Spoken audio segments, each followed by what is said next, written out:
Okay.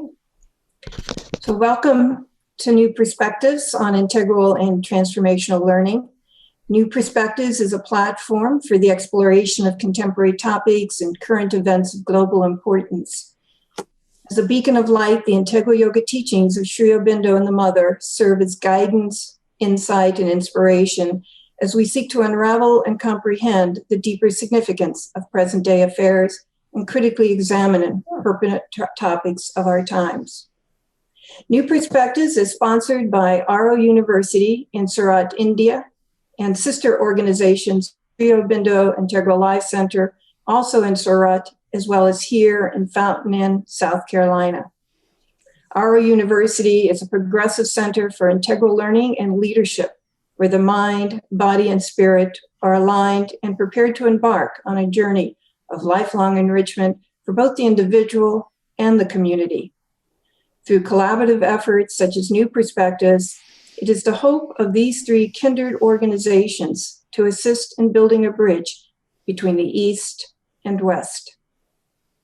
At this time, I'd like to introduce Dr. Vladimir Yatsenko, our moderator for today's webinar on the descent of a new music as envisioned by the Mother with Narad. Vladimir is with the Sri Aurobindo Integral Life Center here in Fountain Inn, South Carolina.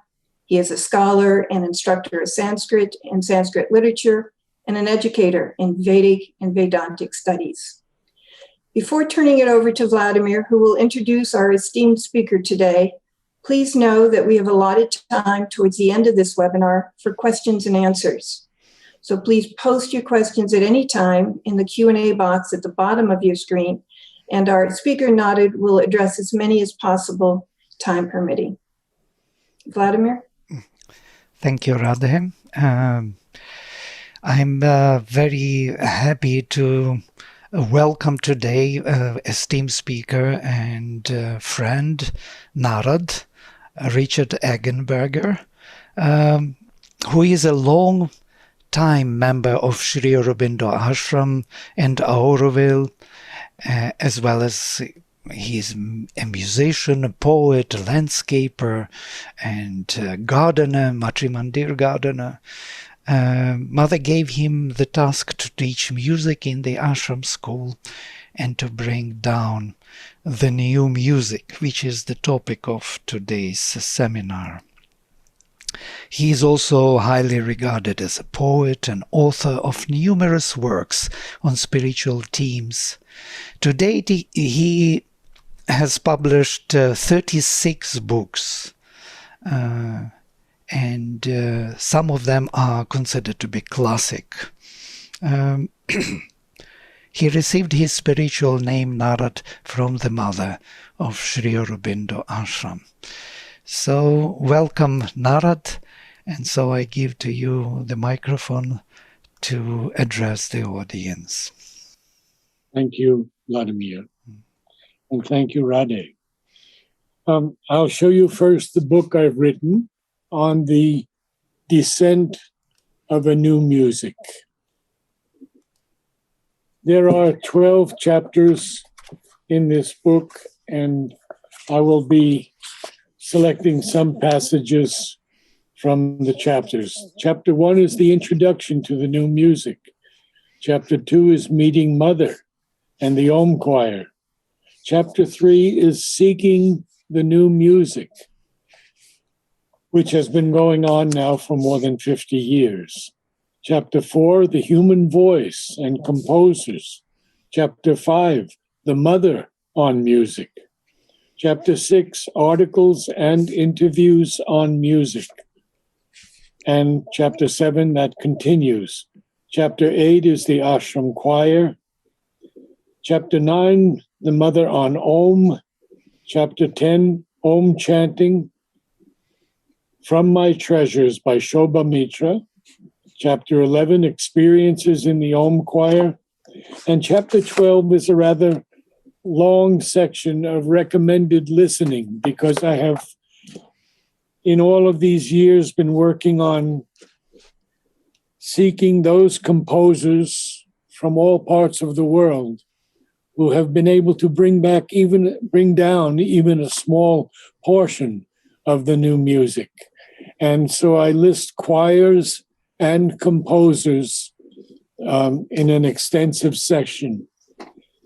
Now, the story of how I began in music is quite interesting, because my family, who converted to Russian Orthodoxy when I was a child, they were a very powerful family,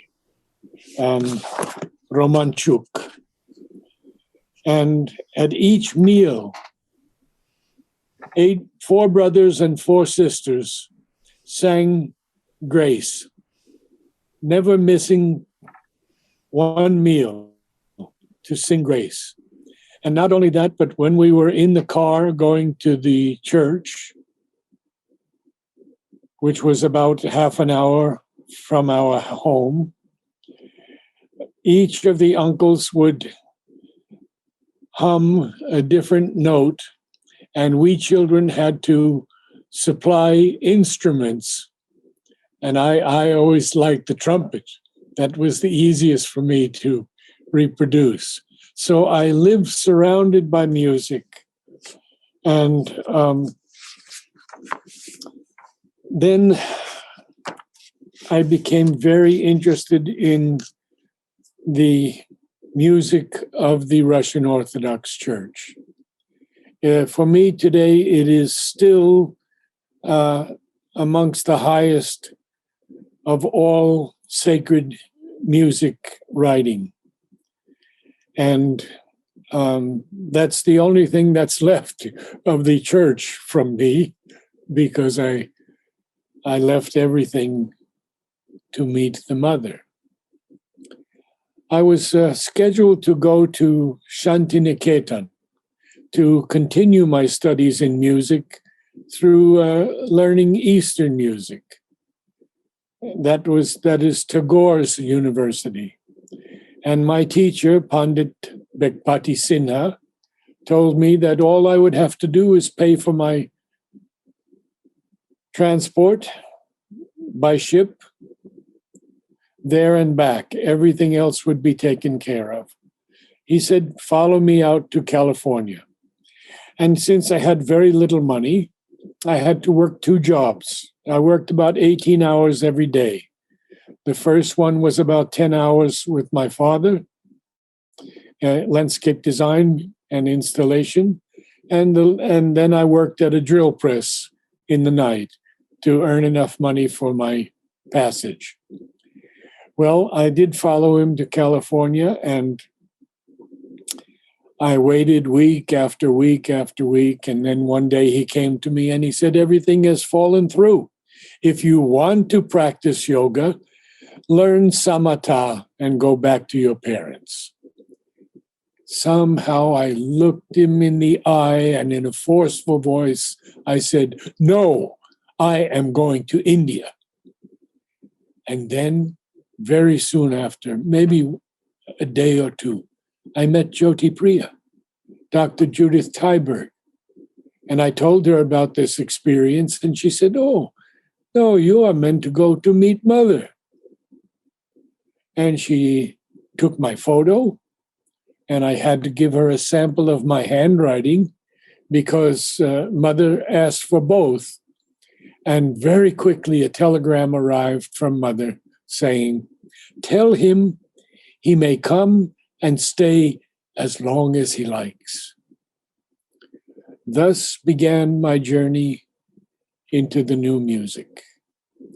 And now, in 2021 will mark 60 years since my first meeting with Mother and her Adesh, we could say command or order to me. The meeting lasted about 1 hour.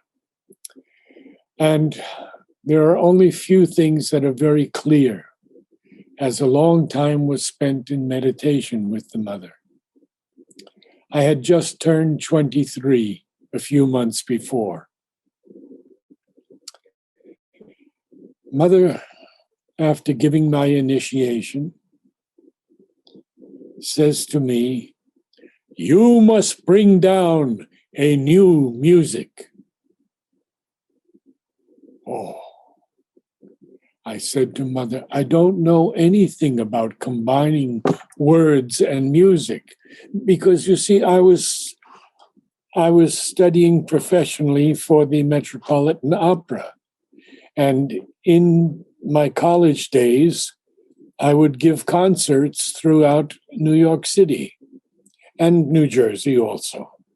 And I sang the songs of the great poet and composer combinations, Schubert, Hugo Wolf, Beethoven, in which words and music were combined so beautifully. What did Mother say to me? She said, no, you must go far above words and bring down the pure music. The result of that is, in a few paragraphs, I will quote to you. I hear tone clusters of infinite love filling the vortices of space, descending in a supreme harmony, a music of the highest spheres, enriched by the aspiration of the earth.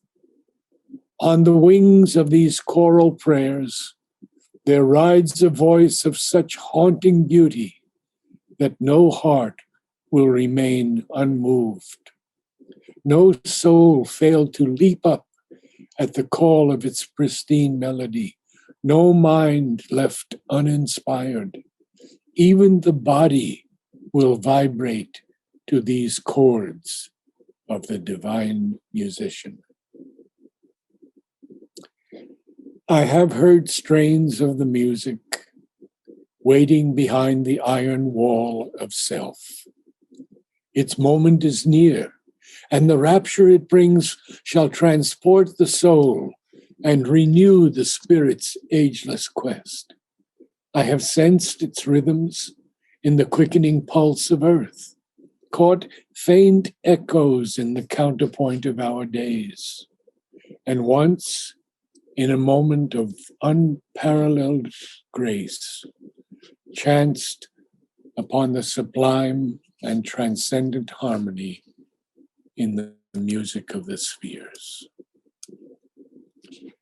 I have heard the inner melodies in my youth, and when I met Mother for the first time, she talked to me about music and musicians.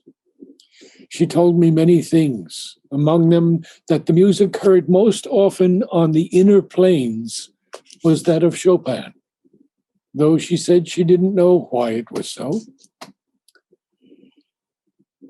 Oh, Mother said to me once, when I asked her whether we should use the organ along with the voices, and Mother said, without the organ, it would be better. It took me years and years to prepare the body to be a fit instrument for the new music that is descending. To build up one's strength, one's breath control, to learn how to produce the most beautiful sound of Om one can offer, to practice and develop flexibility, to take care not to strain the voice. These areas have to be concentrated on to become malleable, plastic, supple instruments for the divine music to descend. And since I had a lot of experience with a great teacher, Rosalie Miller, German teacher, who is famous in New York, many of these things I could then convey to those who would begin to gather around me and learn to sing. And even more than that, to sing in a choir. It took many years to to develop or to actually receive the intuition and the inspiration that when we sang, opening our consciousness, surrendering ourselves as much as possible, it would be the Om that we would sing. And so the Om choirs began 17 years ago. But prior to that, there was a lot of preparation in Oroville, especially when I would gather a few people together. Shraddhavan was one of them, and Mary Helen was another, Alan Klass. And we would sing as a group. Someone would read a poem as we were singing, or chanting, I should say. But that was preparatory to the Om choir. Now, there is something I want to share with you about what Mother has said. She said to me after my initiation, "Is the music with you now?" And I replied, "Yes, Mother, it is always with me." And Mother responded, "Not always." And then a particular phase passed in which the sounds of my soul were heard no more, for it was a time of emptying.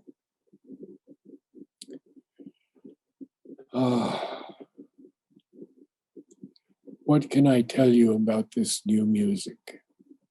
Well, I have an intimation that the new music may be visual as well as oral. Its strains unknown to man before the descent of the supramental brought down to the earth by Sri Aurobindo and Mother. I hear tone clusters of infinite love filling the vortices of space, descending in a supreme harmony, a music of the highest spheres, enriched by the aspiration of the earth. In the new music, one will experience the mantric force that calls into manifestation the supernal bliss, the grace ever present in our lives that rarely we feel and seldom acknowledge. The music of the future has begun, and one can catch its subtle notes in those subtle realms where silence reigns. But its plenitude awaits our receptivity to the divine's behest. It is a music of force and majesty, scored with divine humility. The Mother brought down its first tremendous notes into the rhythmic pulse of Earth's awakening, and gave to Sunil Bhattacharya the opening movements of its massive themes.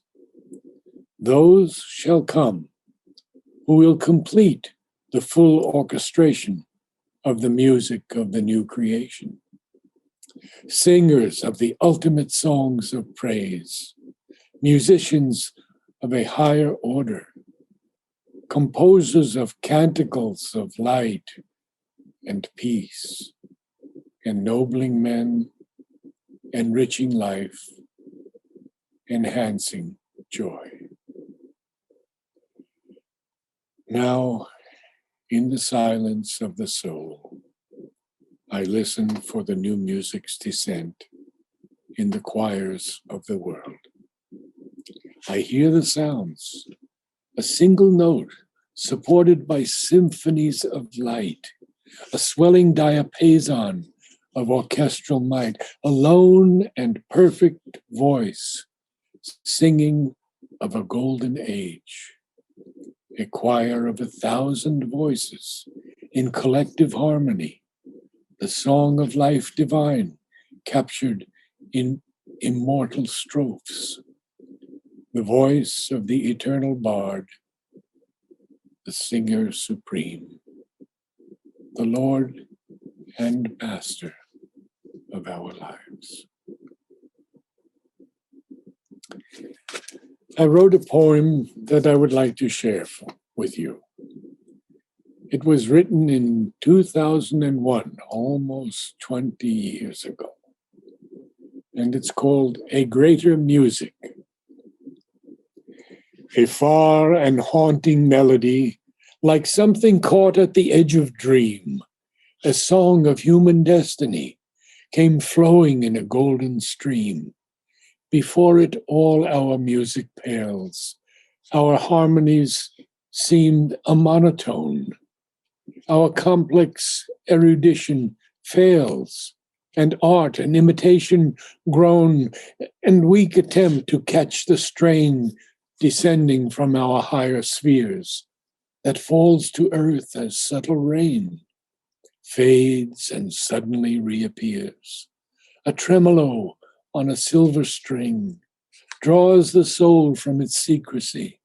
A chant the astral choirs sing, a conch that blows on Triton's sea. Call the heart to deeper ways, its chords vibrating in sympathy. And last, a flute, the blue one plays, attunes us to his ecstasy.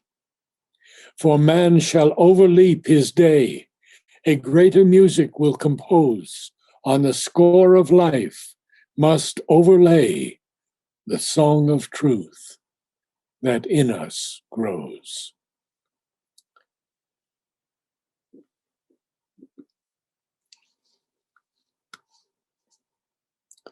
Those who attend the Om choirs have written to me of the tremendous experiences they have had during the session.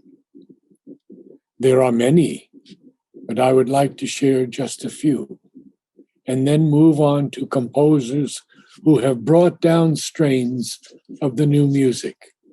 Composers from all parts of the world who have opened to it, often perhaps not knowing what it is, and composing, often using the Christian text. But the new music is open to all and is therefore universal, transcendent, and supernal. And I would like to play one piece for you by the composer Samuel Barber before we begin with the experiences. Because Samuel Barber, knowingly, I believe, brought down something very, very high. And one day in Oroville, in the very early days, I believe it was 1969. Yes, it was 1969. And he were living just outside the area of Oroville as you entered to go into Oro Orchard. And it's a place called Moratandi. One day, Arvinda Basu came to visit us, and I was playing this work. And he said, "What is that?" And he was so touched, and he knew that this was the beginning of the new music. Vladimir, would you play that for us? Agnus Dei of Samuel Barber. It was originally composed as a string quartet and became so popular that Barber then composed it for a full orchestra. And then thirdly, he composed it for choir, a cappella choir. Please.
Before I read some of the experiences of friends, I would like to go through very briefly a list of some of the composers whom I feel have brought down something of the new music. There are hundreds, so I won't be able to do all of it, but I'll do some. Ivo Antonini, born in 1963, Swiss composer.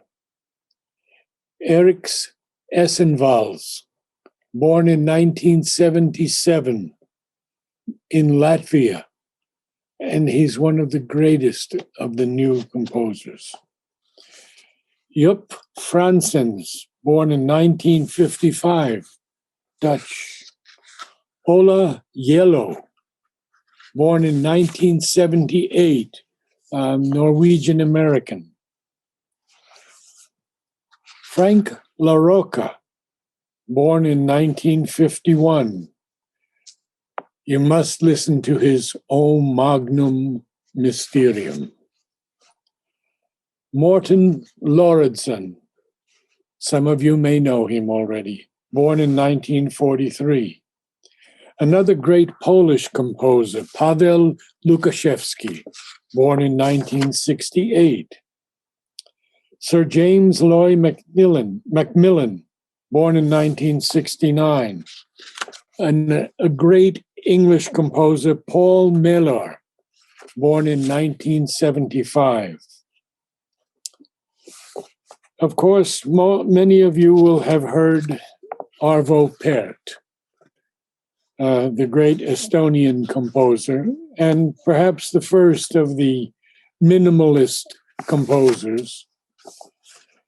There is another man whose music is considered very mystical, especially his choral masterpiece, Vigilia. His name is Rotevara, and he's Finnish. Oh, there are so many more. Sir John Tavener wrote some very interesting things, passed away in 2013. Pat Usberg, Estonian, born in 1986. Peteris Vasks, born in 1946. Eric Whittaker, born in 1970. And there are many others, perhaps less famous, but they have all brought something down. And in addition to those, I've listed the choral works available on YouTube, and I have given the links as well as the choirs. For example, there's this powerful piece, When David Heard, by Eric Whittaker. The best performance of it is by the BYU Singers, and I have given the link for that, and it's still available. Many links, of course, are taken away after a time, but many are still there, and I would recommend that you follow up at least some of these composers. Now, I'm running a little bit close on time, so I want to share a few experiences of people. The experience is not the important thing of the choir, but for many it's extremely important because they have opened to a new world. And that's why we're here. So this is someone who writes, and I don't use their names. This is my experience at the Om Choir on Friday. During the second round of singing Om, I suddenly felt like the whole scene in front of me was familiar and very ancient. The small group, well, small compared to the group at Savitri Bhavan, Oroville, where we often have had at least 100 up to 200 people attending an Om choir, sitting in a circle around a dim light in the dark room, and the sounds rising and falling made me feel that I had seen something like this very long ago. Then I felt that this is a very ancient choir in the Temple of Luxor in ancient Egypt. I have never been to Egypt in this life and don't really know what the Temple of Luxor looks like, but that was the name that came up. I had the impression that this temple had very big columns extending several feet above our heads, and a small group was singing around a flame burning in a large bowl. The columns had many images carved on them, but since the temple was dark, only a small part was illumined in the center of the choir. The sounds were falling and rising, and everyone was completely immersed in the vibrations of the Om-like sound. Then suddenly there was no roof, only huge columns rising up, and the night sky with stars above the temple, and the choir continues to sing, their voices rising up to the sky. Out of curiosity, I did a web search today for the Temple of Luxor and found a very, very interesting excerpt on the web from a book called Sacred Space, Sacred Sound, The Acoustic Mysteries of Holy Places by Susan Elizabeth Hale. Please do read it. I am astonished to find that the Temple of Luxor represents the human body and was built with the equivalent of a cathedral's nave and space for a choir that would be at the navel level.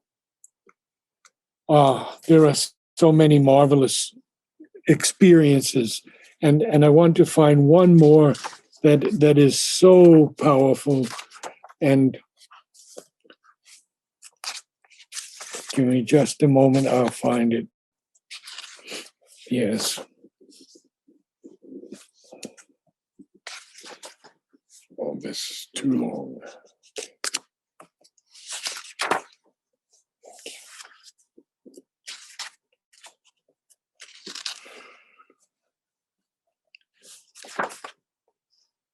This is another anonymous. During the first session of Om chanting, it was as if the flame of energy was rising in a spiraling upward movement. Maybe the rising band had a diamond blue, a deep sky blue ray. It was a dancing flame rising upward in the middle of the center, the top of the flame becoming the head of a giant snake, python-like. Inwardly, conscious mind shuddered and questioned this shape. During the second session, glittering diamond blue light came from above and enveloped entire snake and went on becoming smaller and smaller till it became a dot as chanting became softer and softer.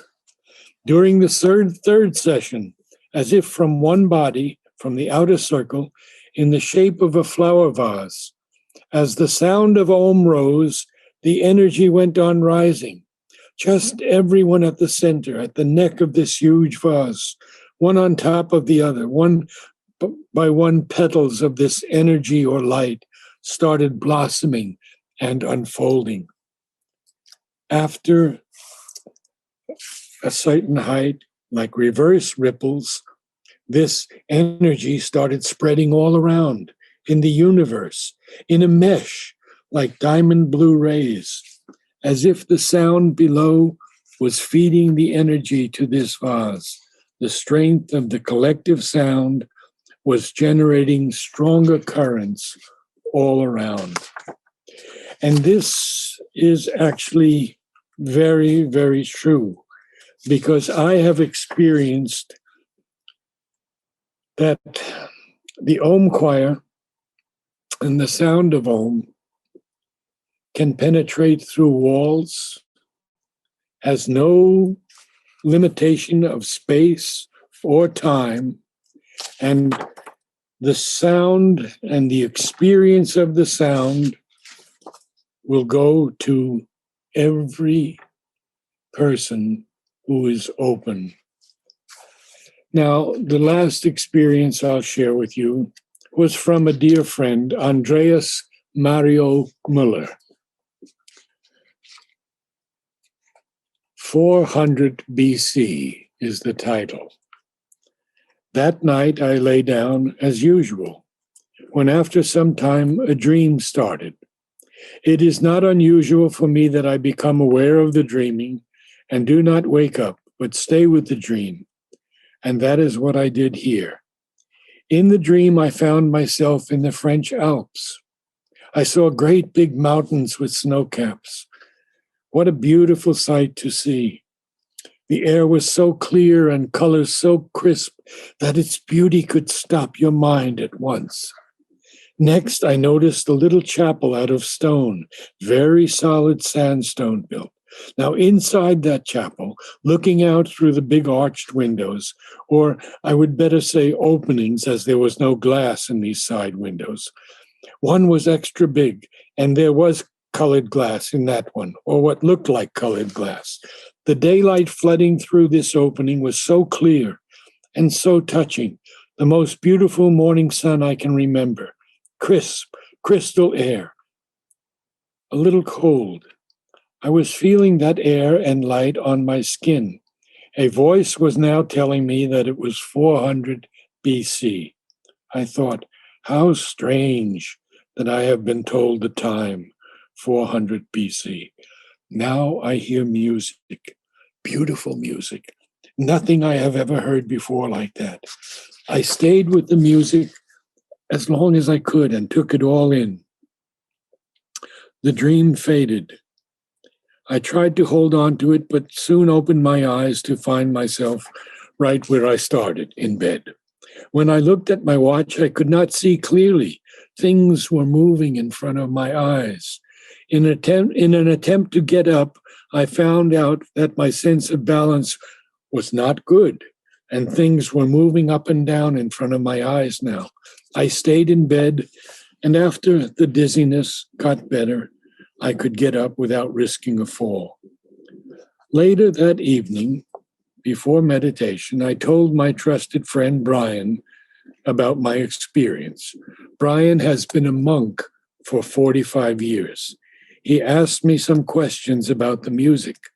He wanted a description. I told him that it sounded sweet to my ears, not much tonal movement at all, but much like layers of sound, not what you usually hear on the radio anyway. I did not know what instrument would produce a sound like that. 7 months later, I was helping at the Sri Aurobindo Om conference. On opening day, there was an Om choir to be assembled. I was never part of a choir like that. When the whole thing started after some instructions and voice warm-up, I was floored. There it was, the instrument that makes the sound I heard in my dream. About 100 people singing, making the sound Om. That assembled instrument made the same sounds I was hearing in my dream back then. I'd like to add that it was a wonderful experience to have been part of the Om choir that day. So there are many, many other experiences in this book, The Descent of a New Music. And I think now we have to open it to questions and answers. I've gone my 45 minutes. So if there are any questions, please. Yes, thank you, Narad.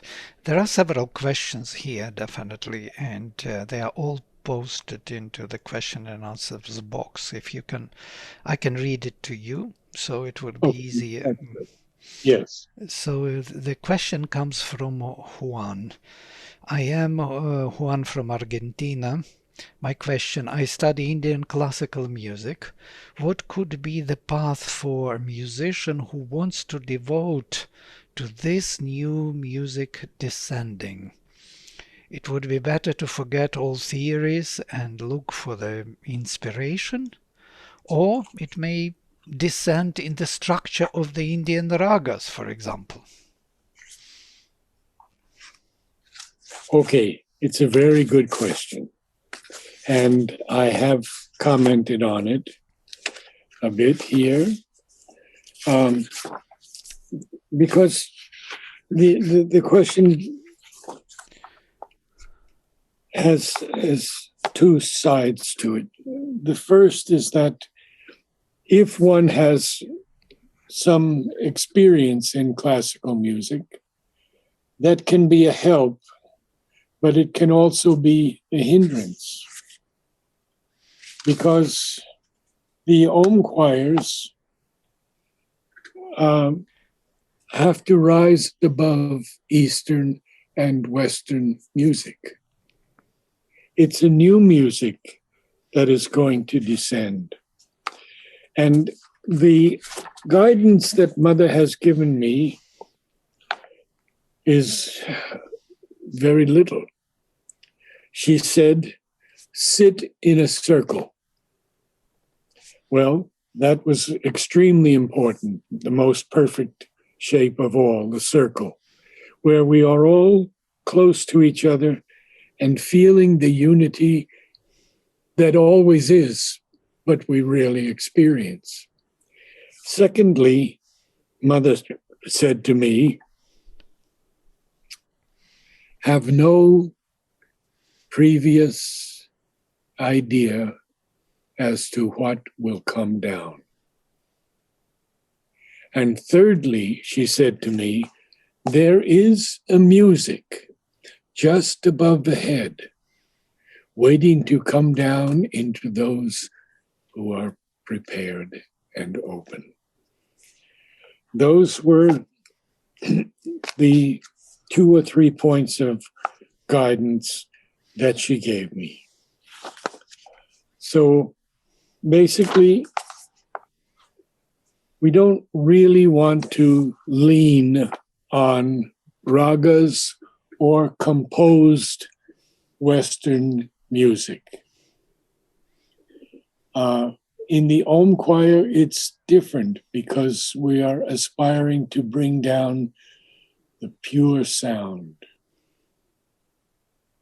through the force of Om.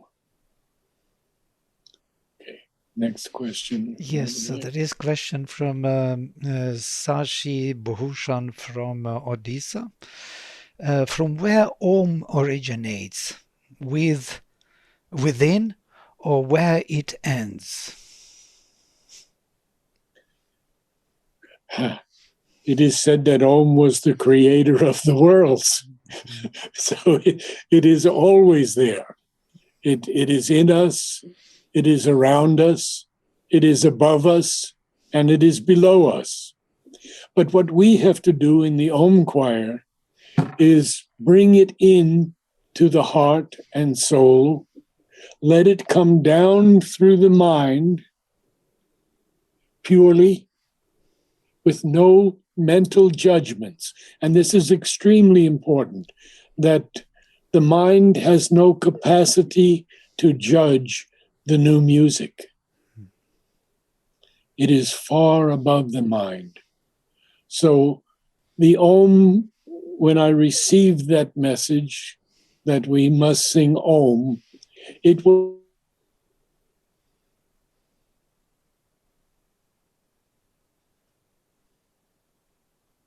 down into the human body, but, and this is most important, not an individual body. I received that Adesh quite clearly, that the Om was not to come, the new music was not to come down into an individual body, but into a collective soul. And that collective soul, singing Om, has the power to heal and transform. It is not limited by time or space. It goes out to all who are receptive. Next question, Vladimir. Thank you. There is Niraj Joshi. What music do you suggest we listen in our free time? Which musicians, etc.?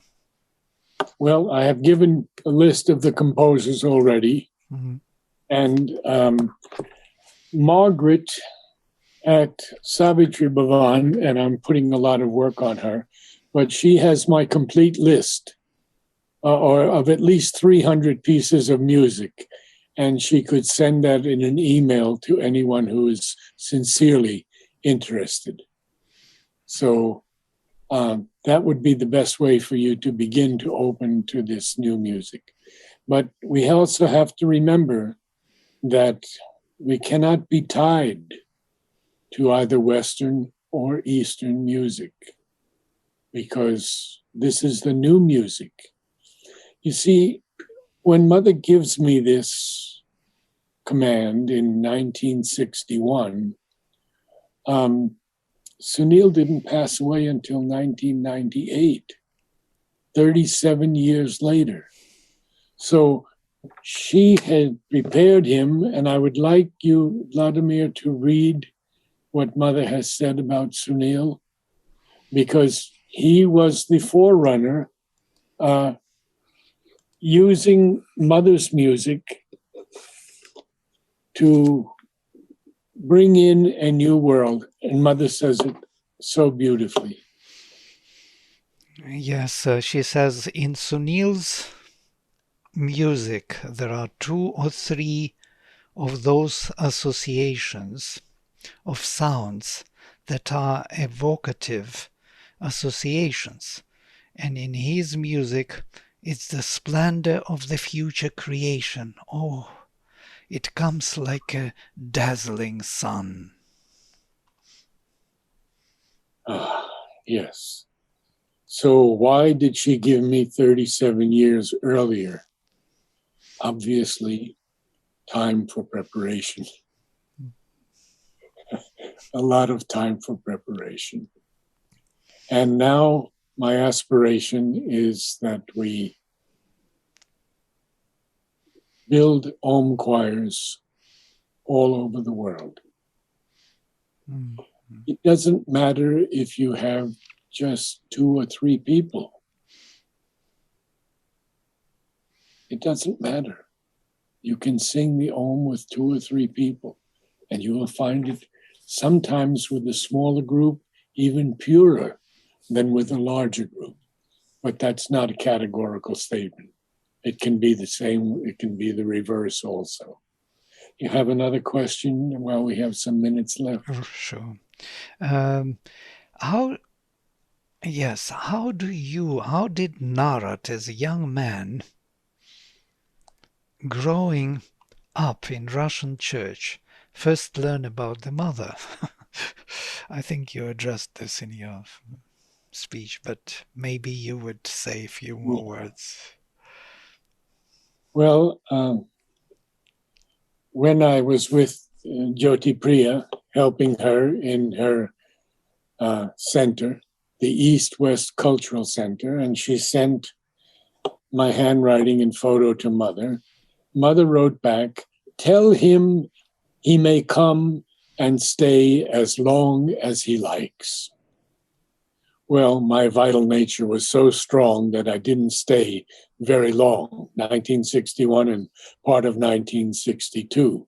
Mother, of course, knew all of this. She knows everything. And she is so much with us now that any question we have, we can refer to her or to Sri Aurobindo. My very close association with Amal Kiran for so many years, more than 30 years, I believe. He said to me something very interesting. When poetry was pouring down from Sri Aurobindo into me, and I only take credit for the mistakes or the lack of being able to receive everything, I said to him one day, what do you do if you feel a line is not correct and you're not supposed to use the mind? He said one word, appeal. And then after a time, he said very quietly, if you are patient, there will always be an answer. Next question. Is there a recording of the Om choir in Auroville? It is so powerful. Did you make recordings? Yes, there are many recordings of the Om choir, and you can find them all on YouTube as well. So there are many, many on YouTube, and I would recommend that you look there first. The parallel question from me, is there a difference between actual event of Om Choir and recorded session? I mean, in the power or the influence on our consciousness. I would have to say that the live Om Choir has a greater power. But I don't feel that the recorded Om Choir should be dismissed as such, because they carry something also. Mm-hmm. So it's like a recorded mantra in a way, so it might work on us because we are perceiving it truly in that moment of time. So we have an opening, so it has an influence on us. Yes, right. Yes, it will. I think we have time for maybe one more question. Oh, there are several more, sorry. Well, we can go on a little bit, I don't know. Okay. HP is here. HP, would you like to ask some questions to Narad about music? You have to unmute yourself. Now, there are different kind of music that young people listen to, and it has a different effect on the body, mind, and vital, our emotion. Is your book recommends for the youth what type of music more relevant to them, or at least they will gravitate to? Well, it's a very important question, and Mother has answered it. And she says, do not allow your children to listen to any of this lower music, because it will severely damage their consciousness. So we are in a particular state today where the darkness is very strong, and it is fighting against the new world. It knows that it will not survive, but it is still creating a lot of damage, whether in politics or music. Art, especially art, has just lost everything. Sri Aurobindo has spoken so beautifully about art and beauty and architecture, and all of this is lost. But I say to the parents, if it's possible, in any way at all, let your children listen to some ragas, to some higher music of the West that I've recommended in my book. Try not to allow them to listen to this degrading lower vibration. Yes, next question. Thank you. Yes, there are many spiritual jazz players like Pharaoh Sanders, John Coltrane, and others were seemingly channeling something higher. Is this also touching on the new music?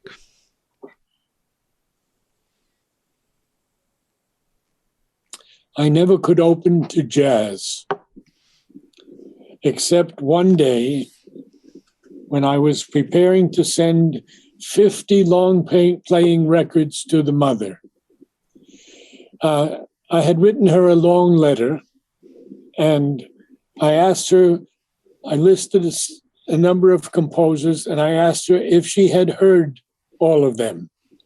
And then I listed another group of composers.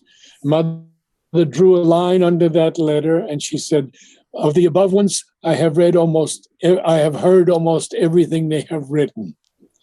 And then she said, about 50 of the lower ones, I have not heard anything of them, and I would be very grateful to hear them. So this fellow in the music store where I was working was a musicologist, and we chose 50 records. And the last one we chose was The Doors, and a rock group. And Mother said about these rock musicians, she said, they are standing on a threshold, but they don't yet know how to cross over. Okay, so back to the jazz. I could never open to jazz. And this musicologist in the music store played me a piece by Miles Davis called Sketches in Spain. And I was immediately taken by it.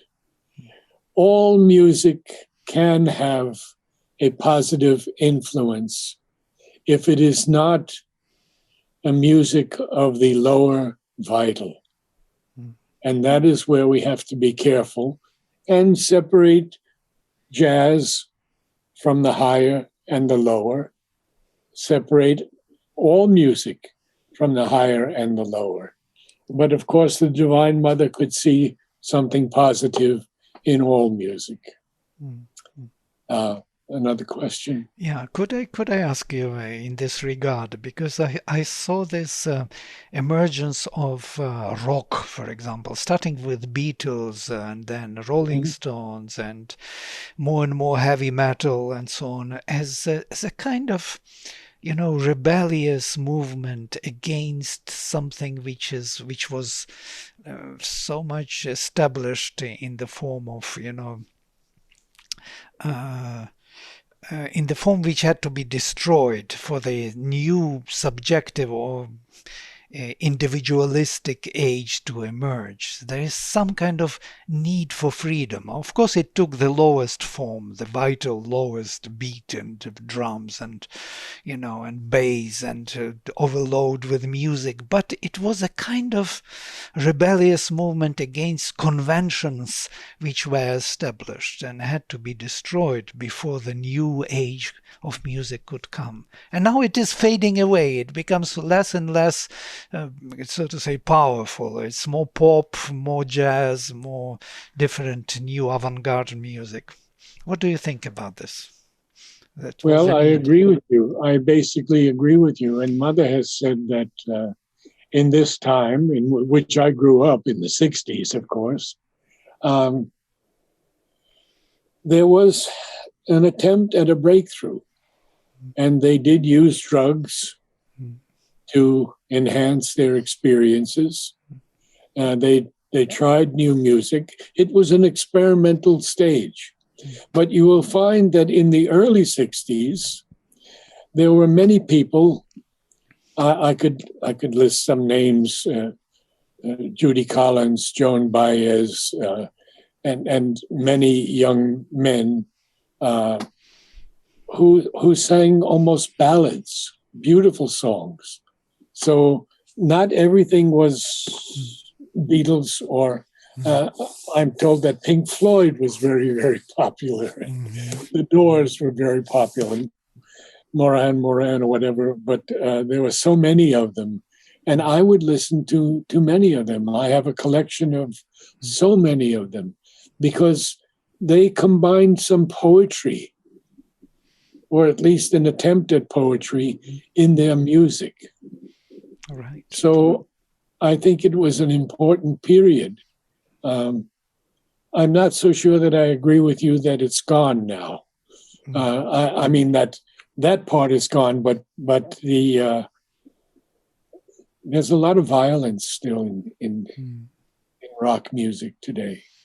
A lot of violence, and often an occult, a dark occult aspect by some of these groups. One more question. Right.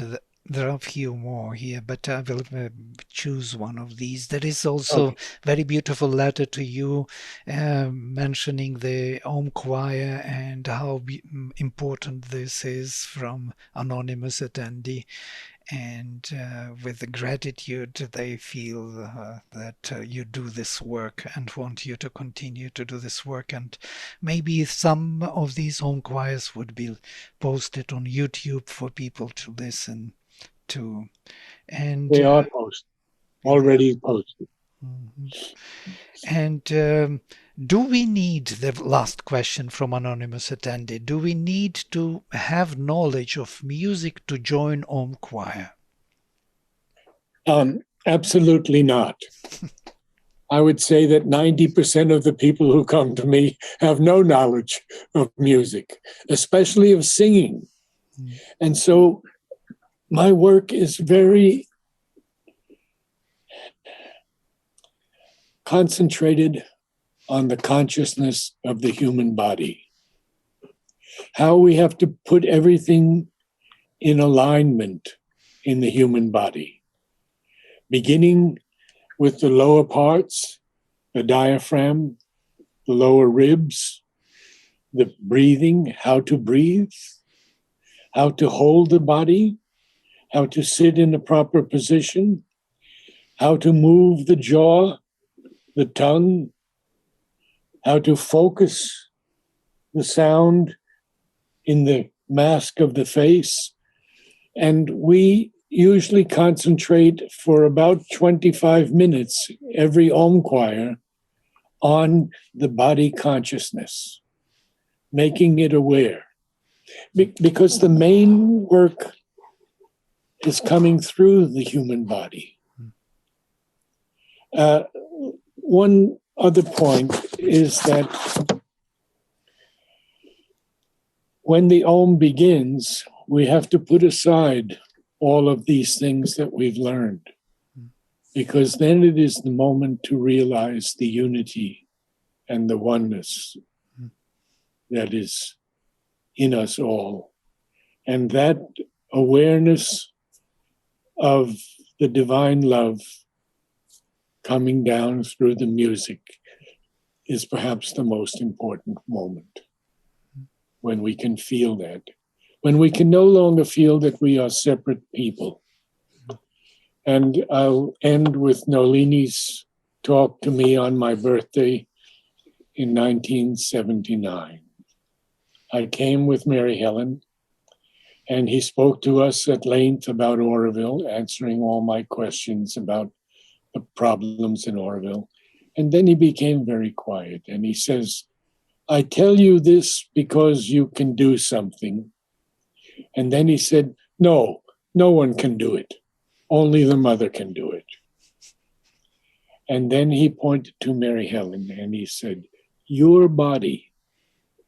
And then he pointed to me and he said, and your body. And then he pointed to himself and he said, and my body.